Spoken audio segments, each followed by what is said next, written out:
Daniil Jacob ഒരു പൊന്നിൻ തിളക്കം തന്നെയാണല്ലോ അല്ലേ? അതെ. പ്രതീക്ഷിച്ചായിരുന്നു 500-500? ഇത്ര മാർക്ക് പ്രതീക്ഷിച്ചില്ല. ഒരു നല്ല മാർക്ക് വേണമെന്നുണ്ടായിരുന്നു, അതിനുവേണ്ടി കഷ്ടപ്പെട്ട് പഠിച്ചു. ഇത്ര മാർക്ക് കിട്ടിയത് സന്തോഷം. ഈ 500-500 എന്നൊക്കെ പറയുന്നത് ഏറ്റവും ടോപ്പ് തന്നെയാണല്ലോ, അപ്പോൾ എന്താണ് തോന്നുന്നത്? ഒരുപാട് സന്തോഷമുണ്ട്. നേരത്തെ പറഞ്ഞ പോലെ ഇത്രയും അധികം പ്രതീക്ഷിച്ചില്ല. ഒരുപാട് കഷ്ടപ്പെട്ടു ഈ വർഷം, ഒരുപാട് പഠിക്കാനുണ്ടായിരുന്നു, കുറേ പോർഷൻസ് ഉണ്ട്. എക്സാംസ് ഒക്കെ നന്നായിട്ട് എഴുതിയാൽ സന്തോഷം, നല്ല മാർക്ക് കിട്ടി. അമ്മ എന്ത് പറയുന്നു? സന്തോഷം, ഒരുപാട് സന്തോഷം. മോന് ആദ്യം മുതൽ തന്നെ നല്ല കൺസിസ്റ്റൻ്റ് ആയിട്ട് പഠിക്കുമായിരുന്നു, ഒട്ടും ഉഴപ്പിയിട്ടില്ല.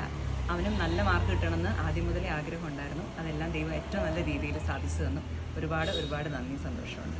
പഠിക്കാനൊക്കെ ഉഷാറായിരുന്നോ? അതെ, അവന് കൺസിസ്റ്റൻ്റ് ആയിട്ട് പഠിക്കും. ഒരു ദിവസം പോലും അങ്ങനെ ഉഴപ്പിയിട്ടില്ല.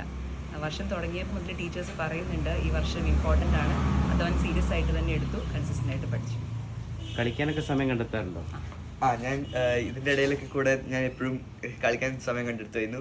Full time പഠിത്തമല്ലായിരുന്നു. എപ്പോഴും ഞാൻ ഗെയിംസ് ആണെങ്കിലും മ്യൂസിക് ആണെങ്കിലും സ്പോർട്സ് ആണെങ്കിലും ഫ്രണ്ട്സിൻ്റെ കൂടെ പുറത്തൊക്കെ പോവുകയും ചെയ്തായിരുന്നു. ടർഫിലൊക്കെ കളിക്കാൻ പോകും, ഫുട്ബോൾ ക്രിക്കറ്റൊക്കെ കളിക്കും, മ്യൂസിക് ഗിറ്റാറൊക്കെ കളിക്കും. എല്ലാ ഹോബീസും ഞാൻ മെയിൻറ്റെയിൻ ചെയ്യാൻ ശ്രമിച്ചു ഇതിൻ്റെ കൂടെ തന്നെ. ഇനി മുന്നോട്ട് എന്താണ് ആഗ്രഹം? മുന്നോട്ട് ഞാൻ കമ്പ്യൂട്ടർ സയൻസ് സ്ട്രീം എടുത്തിട്ടുണ്ട് +1. IIT കോച്ചിങ് സ്റ്റാർട്ട് ചെയ്തു. JEE പ്രിപ്പറേഷനൊക്കെ ആയിട്ട് ഇങ്ങനെ മുന്നോട്ട് പോകുന്നു. ഏതായിരുന്നു സ്കൂള്? ദേവഗിരി CMI പബ്ലിക് സ്കൂളിൽ നിന്നാണ്. പിന്നെ അമ്മക്ക് എന്തോ ഇതിന്റെ മുന്നേ മാർക്ക് കിട്ടിയിരുന്നൊക്കെ പറഞ്ഞു. ടോപ്പ് 99 ബാച്ചിൽ SSLC 13th റാങ്ക് ഹോൾഡറാണ്. ഞാനിവിടെ പ്രോഡൻസ് സ്കൂളിലാണ് പഠിച്ചത്. അപ്പോൾ എന്താ ചെയ്യുന്നത്? ഞാൻ ഇപ്പോൾ ഒരു കാത്തലിക് മാഗസിൻ്റെ എഡിറ്റോറിയൽ വർക്കാണ് ചെയ്യുന്നത്. പപ്പ എന്താ? ഫാദർ 7 വർഷം മുമ്പ് മരിച്ചുപോയി. അപ്പോൾ ഞങ്ങൾ ബാംഗ്ലൂരിലും US-ലൊക്കെ ആയിട്ടാണ് ജോലി ചെയ്തുകൊണ്ടിരുന്നത്. അപ്പോൾ അദ്ദേഹം മരിച്ചതിന് ശേഷം ഞങ്ങൾ, ഇതിപ്പോൾ എൻ്റെ വീടാണ്, ഞങ്ങൾ ഇങ്ങോട്ട് മാറി എൻ്റെ പേരൻസിൻ്റെ കൂടെയാണ് ഞങ്ങൾ.